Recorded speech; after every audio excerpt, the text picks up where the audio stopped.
The sky turns black, a hero burns bright to save a world. Ode to A Withered Star by Joseph Young brings me hope, helps my daily habits, and make me the smartest friend. Watch my summary and read it now. Welcome to the Deep Dive.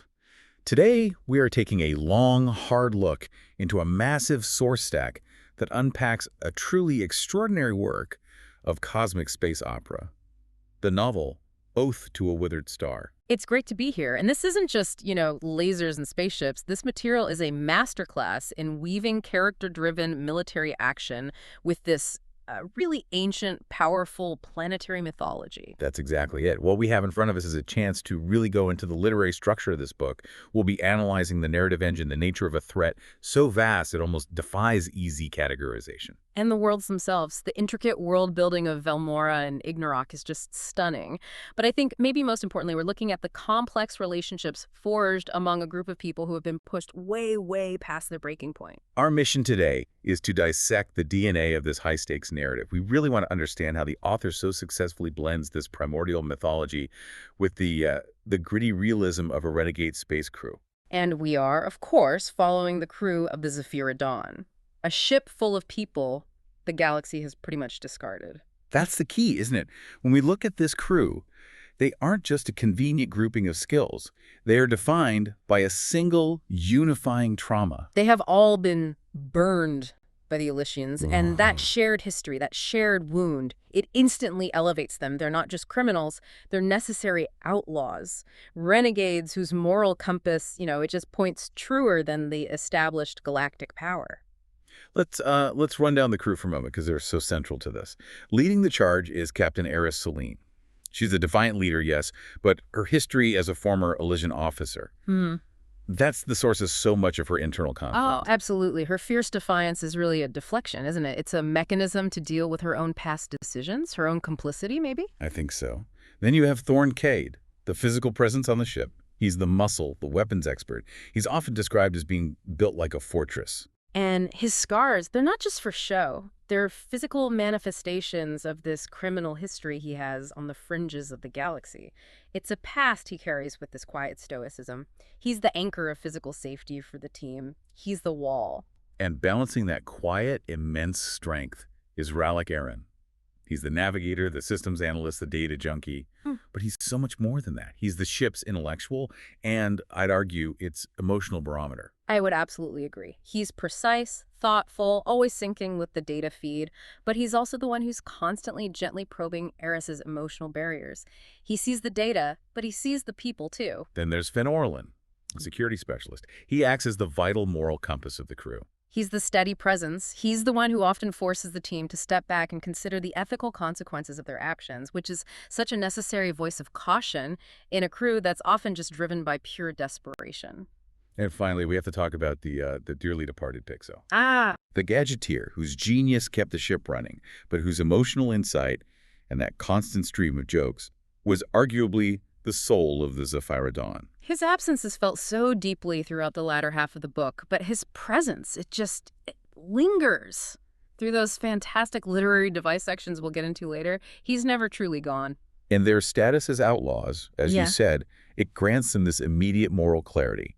They operate outside the rigid, self-serving mandates of the Ellysian Accord. It's a brilliant structural choice by the author. It immediately establishes the Ellysians not just as antagonists, but as the institutionalized bureaucratic evil of the galaxy. They're a force that values procedure and profit over actual life. Okay, let's dive into the absolute heart of this story, what science fiction calls the Novum. That is, the central new thing or what if that drives the entire narrative. Right. And in Oath to a Withered Star, that Novum is dual-layered. It's the existence of these four immense cosmic anchors known as the planetary hearts and the ancient, terrifying entity that they bind. It's such a brilliant premise because at first you think, okay, this is a quest for MacGuffins, a hunt for four power sources. A classic trope. A classic trope. But the real insight, the true Novum, is the immediate subversion of that expectation. The hearts are not just power. They are colossal, ancient prison locks. That's the twist that changes everything. And the source data gives us this breathtakingly exhaustive description of the entity they bind, Threction, the celestial Carrion king. Just the name alone, right? Carrion King, it's so evocative. It's incredible. The mythology behind this thing. It's an ancient, star-born god, sealed beyond what the texts call the black veils of time, because it literally fed on the light of creation. I mean, stop right there. Fed on the light of creation. That description alone sets the stakes on a galactic, almost metaphysical scale. This isn't about conquering planets. This is about extinguishing existence itself. And what's truly fascinating is the clarity of the prophecy regarding its binding. The prison holds, but if all four hearts are unified, which is precisely the Ellysian goal, the prison will break. And the consequence is apocalyptic and explicitly stated: the stars will bleed. This is a conflict that promises cosmological catastrophe. It shifts the threat so far beyond simple planetary destruction or, a military defeat. And these four known hearts, they're anchored by these classic primal elemental forces, which is such a smart move. Yeah. It grounds this high-flying space opera in a deep, almost ancient mythological structure. It does. It makes it feel timeless. We have Velmora, the first root, protected by the guardian of the root. Then Ignoroc, the second flame, guarded by Pyrnix, the guardian of fire and stone. And the remaining two are the crew's future objectives. It sets up the rest of the saga. Oculus, the third current, protected by the guardian of tides, and Skyrend, the fourth breath, guarded by the guardian of the storm. It's a perfect, almost classical mythological quartet: earth, fire, water, air, but scaled up to function as planetary power sources. I think analyzing the choice of these elemental forces as the foundational cosmic powers is essential to understanding the novel's genre blend. This isn't just deep space opera. The author is merging a high fantasy structure right into a scientific framework. You're not just fighting a technologically superior foe with bigger ships. You are engaging with the fundamental forces of creation itself. It's a very, very clever move. By using this familiar mythological framework, the classical elements, but scaling them to be planetary anchors, the author just elevates the entire conflict. How so? Well, it feels less like a technological skirmish, which is sort of the purview of hard SF, and more like a necessary engagement with primordial forces. Mm-hmm. It lends this epic, almost timeless weight to the crew's immediate tactical problems. That makes a lot of sense. It also gives us a clear archetype for Threxions, the Carrion King. We see elements of several genre traditions here, don't we? Oh, for sure. Is it a purely Lovecraftian, sealed cosmic horror? Yeah. An entity so vast and ancient that its nature defies human comprehension and corrupts those who gaze upon its power? It absolutely has that Lovecraftian flavor. I mean, the physical and psychological mutations that occur just from attempting to access the heart's power, that proves the corruption is inherent and immediate. But it feels a little more active than a typical Lovecraftian god. I think so, too. Threxion is perhaps more active. It's a destiny the Ellysians are willingly or, unknowingly serving. It functions a bit like a dark, corrupting cosmic force that grants immense power at an unbearable cost. Like the dark side of the force, maybe, or something from a classic fantasy epic. Exactly. But here, it's cloaked in this starborn science fiction aesthetic, and the core risk is continually emphasized. The hearts are the lock, not the key. Using them as power sources is the definition of cosmic folly. And this brings us directly to the monumental and, frankly, the ethically catastrophic misunderstanding that's driving the entire Ellysian Accord, Project Heartspire. The Ellysian goal is driven by pure, unadulterated hubris. It's that simple. They interpret the sheer, limitless energy output of the hearts as the ultimate weapon or the ultimate resource. They believe that mastering this power will lead to their collective ascent as gods, achieving some kind of post-biological supremacy. They see the power. They completely fail to comprehend the function of the prison lock. It's a tragic, galaxy-ending misreading of the data. And we get this critical distinction confirmed through the confession of an injured Ellysian soldier the crew finds on Velmora. That scene is so powerful. He admits in his final moments that the energy they were tapping into was initially stable, golden blue, pure. It was a beautiful, sustainable energy source. But their directive, their institutional greed, demanded an accelerate extraction policy. And that's the key phrase, isn't it? Accelerate extraction. That haste, that policy of industrial acceleration, it led directly to the energy changing, mutating into something purple, dark, almost alive. This is the moment the resource exploitation shifts into interacting with a weaponized organism. It led to the creature and the vine mutations that ultimately killed their own teams. The ethical cost of their speed and avarice is devastatingly clear. They ignored the natural living order of Velmora, choosing maximum industrial exploitation over preservation or even, basic prudence. So this is where we can really branch out a bit. Let's start a tangent here on the hubris of resource exploitation, because this narrative mirrors so much of our own real-world history concerning colonialism and environmental exploitation. It's a powerful narrative tool because it grounds the fantastical villainy in recognizable historical patterns. The Ellysians arrive and they view the planet's fundamental energy system, its lifeblood, not as an integrated ecosystem, but as raw material, something to be processed and accelerated for industrial gain. It's the classic colonial mindset, just on a cosmic scale. They don't see Velmora as a living entity to be understood or respected. They see it as a mind. And the Ellysian Accord operates entirely on the belief that any natural system can be controlled, quantified, and most importantly, sped up to meet quotas, even if that system is fundamentally alive and, in its own way, sentient. So they destroy the very life-sustaining system they seek to control. It proves their philosophy is fundamentally self-defeating. They don't just extract resources, they violate the core principles of the planet's existence. And the narrative takes the time to show the consequences of this immediate catastrophic violation. It's not just an idea, we see it happen. The initial golden blue light of the root energy shifts to a dark, pulsating violet. The color of necrosis, the color of a bruise. Exactly. It's because the Ellysians accelerated the extraction beyond the planetary system's natural tolerance.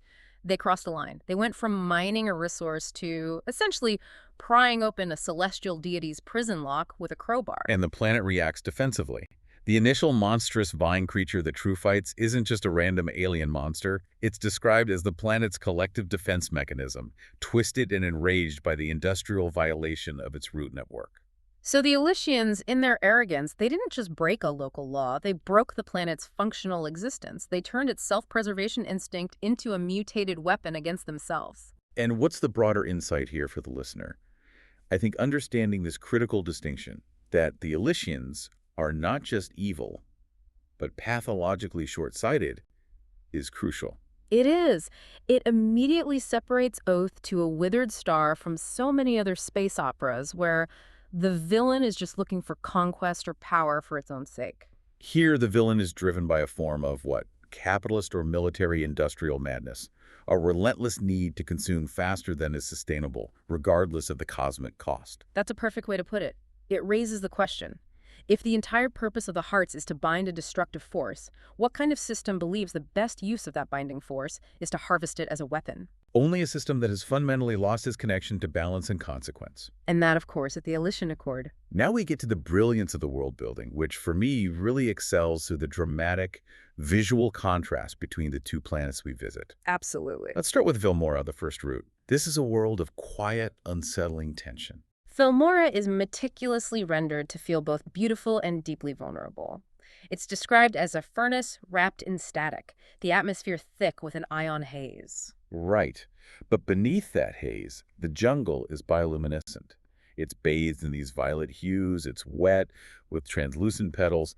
It suggests an incredibly delicate, almost ethereal ecosystem. One that shouldn't survive in that harsh environment, but somehow manages to through this deep interconnectedness. And what makes Velmora a character, not just a set piece, is Rallick's discovery that the root network is connected and responsive. And I love that it's not psychic. That would be the easy kind of magical trope. Right. Instead, it's systematic. It's almost like a massive organic computer network, processing information and reacting to stimuli. This internal logic is a key strength of the novel's internal consistency. The Vine Monster attack in Chapter 2 is a perfect demonstration of this systemic defense. Exactly. The creature didn't just attack randomly. It retreated deliberately after the first skirmish. It behaved like a predator with patience, suggesting the shared global consciousness guiding its actions. The entire world felt aware, and it was responding to the surgical strikes of the Ellysians. And the final destination, the Heartspire Cavern, it mirrors this organic majesty. It's a natural expanse, not some constructed temple. Right, filled with glowing gems, massive root structures, almost like the veins of the planet laid bare. And at the center, this small, unassuming, ivory-barked tree protected by the root guardian. It's presented as a place of profound natural holiness, a living sanctuary. Then we shift immediately to Ignoroc, the second flame, which is designed as Velmora's complete opposite. It's built on immediate dramatic harshness, a world of geological violence and fire. Ignoroc is rugged and red, dominated by obsidian plains and these deep, glowing ravines where magma flows close to the surface. It is a harsh, immediate world of fire and stone. Yet, what is so compelling is that despite the geological hostility, the author shows that life has found a way. It's clinging to existence. Yes, the indigenous culture on Ignoroc is wonderful. They are not powerful, technologically advanced people. No, not at all. They live in these humble villages, clinging precariously to geothermal veins, using mud brick and blackstone to insulate their homes. And they are the true guardians of the lore. The elders guard the memory and the knowledge of Threxion. They understand the stakes, and they offer the crew sanctuary and critical mythological history. And the Sanctum of Smoke and Stone? That might be the most visually striking setting in the entire novel. I agree. It's built around a molten lava lake, and from this primordial source, Pyronix, the guardian of fire and stone, rises. Pyronix is a figure of sublime, destructive grandeur. He is colossal, sculpted from magma and black obsidian, with eyes of deep amber light that seem to contain the very core of the planet. This contrast, the delicate bioluminescence of Velmora versus the terrifying molten power of Ignoroc, this is how the author signals that these cosmic forces are equally fundamental, even if they manifest in wildly different ways. Now let's look at how the Ellysian structures reflect their philosophy in these worlds. Okay. The volcanic castle on Ignoroc. It's a black basalt fortress fused directly into the volcano, literally pulsing with the stolen planetary energy. It's a masterful piece of villainous architecture, isn't it? It's a militaristic parasite embedded into the living geological organism they seek to exploit. It's a physical manifestation of their destructive, dominating intent. They don't build on the planet, they build into its power source. But the truly insightful piece of architectural world building for me is their prison ship, the Graven. This internal architecture is a direct reflection of General Talos's philosophy of control, of dehumanization, and psychological warfare. Okay, let's go on another tangent here, because this deserves a deep dive. The idea of architectural dystopia. Let's do it. The Graven is not merely a holding cell. It's an environment specifically designed to dissolve the occupant's identity. The sources describe seamless black walls, dim, pulsing red lights, and this constant clinical glare. This design is purposefully intended to erase time, emotion, and memory. The environment itself is the weapon. This is a textbook example of architectural dystopia.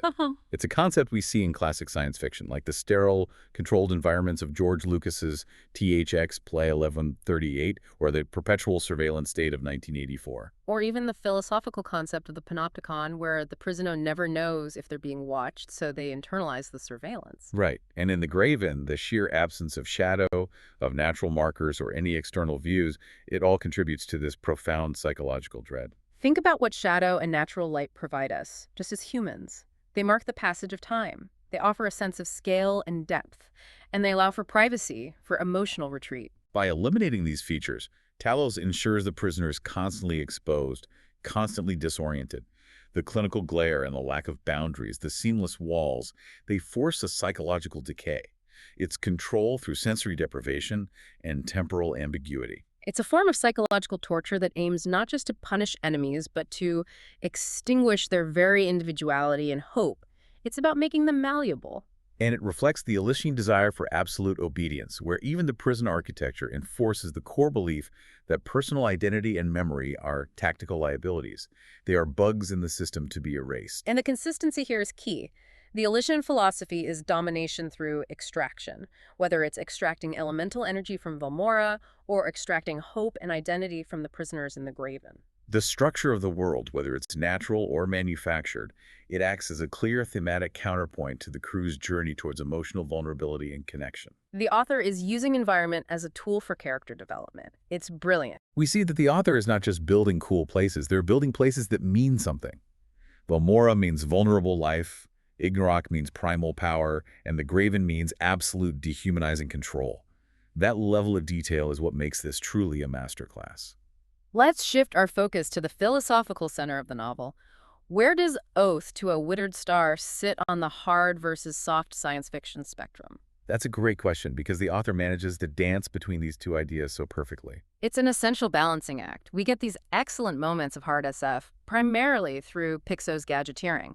Pixxo takes the fantastical element, the highly volatile root concentrate harvested from Velmora, and applies what feels like real-world adjacent technical specifications to stabilize and utilize it. Right. Pixxo integrated the root concentrate to stabilize energy flux. This is not a magic potion. It's described as applied engineering, focusing on material science and power regulation. And the results are concrete and tactical, which grounds the power in a sense of plausibility. The upgrades are very specific. Thorn, the weapons expert, gets a reactive shield burst. This isn't just a generic force field. It's described as a measurable, energy-spiked reaction to kinetic impact, stabilizing the root power to create a momentary defensive mass. It sounds like something an engineer would design. And for Rallick, the analyst, he gets layered pulse vision with short-term predictive readouts. That phrase is doing a lot of heavy lifting. It anchors Rallick's near-future sight in engineering. He isn't clairvoyant. No. His modified visor is crunching hyperspeed data kinetic drift, material stress, atmospheric distortion, and projecting likely trajectories milliseconds before they occur. It's grounded in data crunching, not in fate or magic. This commitment to applied engineering grounds the fantastical power. It respects the genre requirements of hard SF, and it gives the crew tangible technical advantages they earn through ingenuity, not just because the plot demanded it. But then, the novel decisively pivots into soft SF territory with the Guardian's blessing on Ignoroc. A huge... Pyronix doesn't give them a schematic or a piece of tech. He gives them elemental shards, metaphysical upgrades based on merit and emotional transformation, making them more resilient in body and in spirit. This shift is crucial. The novel is implying that the most significant technological advantage the crew receives isn't manufactured. It's earned through emotional reckoning. This is where the human condition becomes the absolute focus. And the ultimate soft SF element is the trial of fire, the furnace of the forgotten. Yes. It's a purely psychological crucible where the crew is forced to face their deepest unresolved trauma. The test is explicitly non-combative. It's an internal reckoning, a mental forging. And we absolutely have to dissect these trials in detail because they are the narrative engine for the rest of the book. Without this emotional cleansing, this reforging, the crew would have been pulverized by Talos's cold tactical control. Let's start with Rallick. His trial forces him to relive the loss of Taylor, the woman who left him. His central trauma is his compulsive need to fix others. He believes his intellectual mastery could somehow repair relationships. And in the Crucible, he realizes that love isn't about soldering things back together. He learns that love means letting them go when they need to be free. He finds freedom in accepting what he couldn't save, and it resolves this deep guilt he carried over a perceived failure. Then, Thorn. His trial forces him to face the specter of his violent past on Black Marsh 7. Thorn has always been defined by his brute strength and his criminal past. And the trial forces him to stop seeking external validation or apologizing for that past. He realizes his strength is now defined by his present loyalty to the crew. He stops allowing the scar of his past to define his capability in the present command structure. He accepts who he was and chooses who he is now. Fen Orlean's trial carries a tremendous emotional weight. He relives the invasion of his home and the death of his parents on Luthoria. It's heartbreaking. He moves from the crippling helplessness of a child forced to watch from the rafters to the resolve of a man who chooses to carry his family's values and spirit forward. He transitions from being burdened by the guilt of his inaction as a child to being guided by their memory as a man. And Aris's trial is the deepest insight we get into the captain. She first faces Samir, the soldier who died on a mission she commanded, confronting her deep, abiding guilt over command decisions. But then the vision shifts to Rallick, revealing her deeper, present fear. The fear of repeated personal loss and the terrifying vulnerability that comes with leading people she's come to love. Her resolution is to let herself live again, to accept feeling without believing that vulnerability automatically equates to betrayal or guaranteed loss. She finally allows herself to need people. The narrative contrast is crystallized right here. The Ellysians try to solve every problem with technology, extraction, and control. The crew only gains the necessary power to fight back, the blessing, the resilience, through intense, shared emotional transformation. Their internal forging is the only reason they succeed later. They trade technological superiority for spiritual resilience. And this leads us directly into the emotional core of the novel, the ethics of self-sacrifice. Let's have another extended tangent here because this is worth spending some time on. The ethics of self-sacrifice. Pixxo's sacrifice in Chapter 7 is a brilliant narrative move because it is a deliberate, self-aware choice. It's not a tragic accident. He recognizes the impossible tactical position they're in and chooses to go out with style, as he puts it, turning his explosive device into a cleansing energy to defeat the corrupted Guardian. The narrative power comes from the fact that he chooses the moment. It's a heroic, meaningful death, made for the team and for the planet. He dies with his integrity and a sense of humor intact, which ensures his loss is a source of strength, not just grief. It gives his character arc closure and meaning. It fulfills his role as the heart of the crew, one last time. Now contrast Pixxo's self-aware, dignified sacrifice with Tavern's tragic, brutal end. It's a night and day difference. Tavern, an Ellysian commander, makes this small, conscious choice of heart over orders by revealing her true relationship with Aris, her half-sister, and confessing the corruption. That shred of humanity, that momentary personal connection, is immediately and violently nullified. General Talos executes her moments later. And in doing so, he proves that in the Ellysian worldview, compassion and personal connection are not just tactical weaknesses. They are capital offenses punishable by immediate brutal death. Tavern's whispered, "I'm sorry," highlights that her redemption was personal and momentary. The system, led by Talos, refused to allow that redemption to manifest or contribute to the greater good. It's the ultimate thematic distinction, isn't it? The crew values life and meaning, the Ellysians value control and consumption, and they will immediately destroy anything that threatens that rigid structure. The emotional forging on Ignoroc makes the crew survivors. The deaths of Tavern and Pixxo, that's what makes them Avengers. That's a great point. The plot dictates they must seek external power, but the internal forging dictates they are worthy of receiving it. As we look at the Ellysian Accord, it's clear they represent far more than just a standard galactic empire.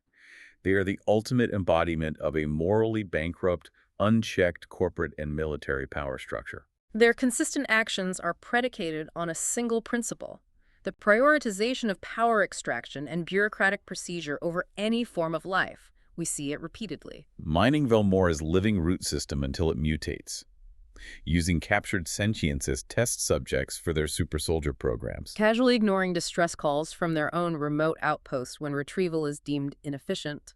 It's cold, brutal math to them. And this indictment of the system is so powerfully personified in the death of that injured Ellysian soldier in Chapter 3. Yes. He wasn't a general or an architect of the system. He was a grunt. He followed orders, he used the tech, he dug where he was told, and he was abandoned and ultimately killed by the very mutation his mandated actions created. It's such a powerful narrative tool because it demonstrates the system's inherent flaw. The Accord does not protect its loyal, dutiful soldiers. It consumes them in pursuit of a larger, abstract goal of power. Their rigidity and speed are not just ineffective, they are cannibalistic. And this leads us to General Talos, the man who represents the absolute pinnacle of this corrupted authority within the Accord. He is described with chilling precision, untouchable, unforgiving. Talos' power is physical, intellectual, and psychological, and his subtle threat is demonstrated by that gravity spike ring he wears, a piece of custom tech capable of instantly collapsing and imploding a soldier's blood supply. It's a surgical, brutal weapon that speaks volumes about his character. It's not about big explosions. It's about intimate, absolute control over life and death. His control mechanism is pure terror.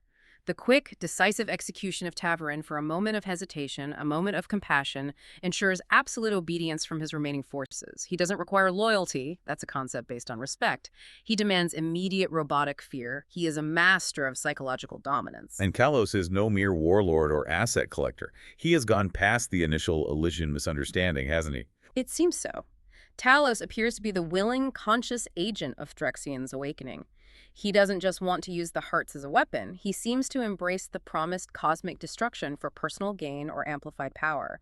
He is actively driving the galaxy toward the prophecy of bleeding stars. This makes the revelation of sisterhood between Aris and Tavern so devastatingly impactful. They share the same father. And Tavern's brief, tragic moment of turning, admitting she saw us together in the Crucible, recognizing the fundamental humanity Aris represented, it's immediately nullified because Talos is standing right there, observing. Tavern's final, almost silent whisper of, "I'm sorry," before her death, is her personal redemption, a final acknowledgement that her loyalty to the Elysian cause was profoundly misplaced. And the thematic implication is just crystal clear. The system demands absolute cold loyalty. It will destroy even its most senior, highly valued officers the moment they show a shred of humanity, familial connection, or independent ethical thought. This whole dynamic puts Captain Aris on a constant, impossible ethical tightrope, which I think merits another deep dive. The role of command and ethical drift. Absolutely. Her entire journey is defined by her command choices. Aris is fiercely loyal to the spirit of her mission protecting life and stopping the Accord from achieving cosmic dominance. But to achieve that, she is perpetually disloyal to the letter of the law. She defies her former mentor, Tavern. She disobeys the Interstellar Alliance commands, the IAC's passive observation mandate. And the IAC is this great representation of a governing but ultimately inert galactic body that prefers to observe tragedy rather than intervene. Bureaucracy over action. And she sacrifices her ship's resources and security repeatedly for moral action. Every decision she makes solidifies her status as an outlaw hero. She refuses to allow process or procedure to dictate ethical necessity. Her command philosophy is built on human connection, trust, and vulnerability, the very things she confronted and resolved in her trial of fire. And this stands in direct opposition to Talos's philosophy of isolation, terror, and control. Her defiance is the system's worst nightmare because she proves that operational effectiveness is enhanced, not diminished, by compassion. So if the IAC represents bureaucratic inaction and Talos represents aggressive, cannibalistic action, then Aris and the Zaphira Dawn represent ethical, informed, and necessary action. The Ellysians may have superior firepower, but Aris has a unified, emotionally honest crew that can adapt, suffer, and ultimately choose sacrifice over self-preservation. which means the true commentary of the novel is not about technology, but about command structure. A centralized, fearful command structure like the one Talos runs is brittle. It shatters under pressure. A decentralized, trusting command structure like Aris's is resilient. It bends, it breaks, but it reforms stronger. Let's delve into how the intense pressure and shared trauma forged the bonds within the crew, focusing specifically on the complex dynamics between Aris, Thorn, and Rallick. The confluence of trauma, the deaths of Samir and Tavern, and especially Pixxo's self-sacrifice, it strips away Aris's emotional armor completely. She finally acknowledges, not just intellectually, but viscerally, that she needs human connection to survive and to command effectively. And the dynamics of the trio are brilliantly complementary. They fulfill different necessary aspects of her recovery. Thorn provides stability, certainty, and physical protection. He's the physical anchor, built like a fortress. Dependable even in his gruff silence. He is the shield. Rallick, conversely, offers emotional intimacy, intellectual connection, and clarity. He's the one who forces her to confront her guilt, encouraging her to accept feeling without betrayal. He always sees more than you let on, looking past her captain persona into the vulnerable person beneath. They meet two fundamentally different needs for Aris: physical safety and emotional honesty. This brings us to the core of the relationship structure. The post-battle confession in Chapter 21, right after the devastating loss to Talos on Ignoroc. This is the moment their complex, non-traditional relationship is solidified. It's described as incredibly intense because they kissed like survivors. It's not a conventional romance. It's primal, shared trauma bonding. It is. It's the visceral, immediate necessity of clinging to life and light after staring directly into the abyss of cosmic destruction. The blurring of lines between command, vulnerability, and intimacy is total and necessary for their survival. The intimacy is described as overwhelming, a soul-deep pleasure, a shared space of comfort defined by mutual survival and relief. It's the moment Aris feels truly seen, held, and accepted for her vulnerability, not just respected for her command. And the complexity culminates in Aris's final, lingering confession of "I love you" to an unseen recipient in that moment. The ambiguity there is so intentional and incredibly powerful. It is. It doesn't matter who is standing there or even if both are present in the immediate aftermath. She loves them, Thorn and Rallick, because they form the whole necessary unit that allows her to be vulnerable to command and to survive. It's not about choosing one over the other. This leads perfectly to the unique literary function of Pixxo, the rogue gadgeteer and spirit extraordinaire, who continues to influence the narrative even after his death through the postscripts. The postscript is a fantastic literary device. It's a blatant, humorous fourth wall break. And Pixxo acts as a meta-commentator, providing necessary comic relief and emotional processing for the audience during the periods of highest action and deepest trauma. He explicitly highlights the dramatic tension and emotional turbulence of the crew, particularly the relationship dynamics. He calls Aris Captain Command and refers to Thorn and Rallick's competing claims on her heart as an interstellar soap opera. He views the events from this detached celestial vantage point, humorously embodied as Captain Miogellan, explorer of the snack sector. And I think we need a quick tangent here on the literary tradition of the observational narrator. Go for it. Pixxo's continued presence allows the author to achieve two things simultaneously. First, it provides crucial narrative pacing.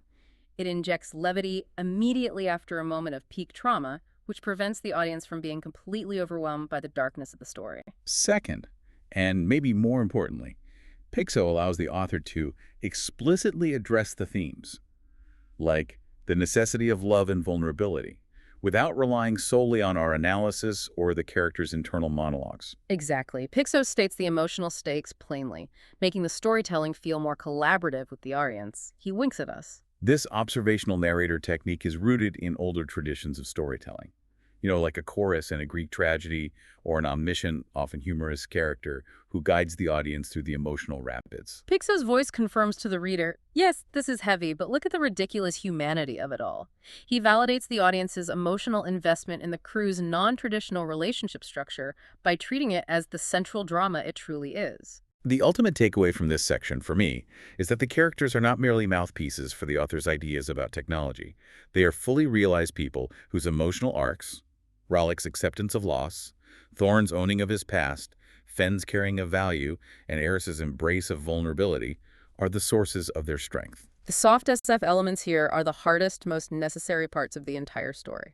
All right, let's provide a final evaluation of the novel, starting with the sheer sense of wonder it generates, that feeling of awe and intellectual expansion that defines great science fiction. The novel generates this awe by successfully maintaining the scale of the conflict.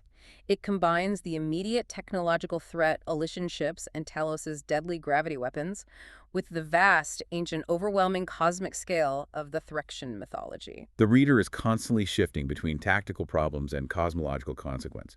It keeps you on your toes. We have these specific, indelible moments that just cement this sense of wonder, the bioluminescent, responsive ecosystem of Velmora. The sheer scale of the Root Guardian's corrupted Titan form, which dwarfs the Zaphira dawn. Pyronyx rising from the lake of molten lava, a creature of pure geological force, and the instantaneous, brutal power of Talos's gravitational weapon, which literally compresses blood and bone into nothingness. The thematic synthesis is clear. The central message is that true strength lies in internal transformation and loyalty, the soft SF trials, rather than external technology and control, which is the Ellysian way. The crew was tactically capable before Ignoroc, but they survived Talos's superior firepower afterwards because of the psychological fire they faced on the planet. They became resilient in spirit, not just in armor. And despite the devastating defeat on Ignoroc, Talos successfully secured the second flame heart, meaning he now holds 2 out of the 4 planetary hearts. The final scene sets up the continuing quest. The Guardian of Flame, Pyronyx, delivers a final, profound message. He gives them a new mission. Find the remaining 2 Guardians Aquilus of the Tides and Skyrend of the Storm, and awaken what sleeps. The war has now become a direct race against time, a quest for cosmic allies, and a commitment to planetary diplomacy. And I think we need one last deep dive here on the continuing quest and the burden of the chosen. Let's analyze that. Pyronyx's parting words are just pregnant with consequence. You are not ready, but you are chosen. This is the ultimate burden of the chosen hero archetype, isn't it? They have just survived 2 horrific battles, suffered devastating loss, and have been brutally defeated by Talos, who is now exponentially more powerful. They are now tasked with stopping a cosmic catastrophe that is far beyond their military capacity, and directly confronting General Talos, a foe who has already proven he can crush them. Their survival and the fate of the galaxy depends on finding and trusting the remaining 2 elemental guardians. Entities that might view them with suspicion, just as the Guardians of Root and Flame did initially. They have to prove themselves all over again. This means the next phases of the story, Aquilus and Skyrend, and not be simple repetitions of the first 2.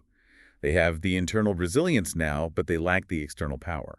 They have to convince the remaining Guardians that humanity, messy and flawed as Aris's crew is a worthy ally against a force that seeks cosmic nothingness. It's a masterful setup for the next volume.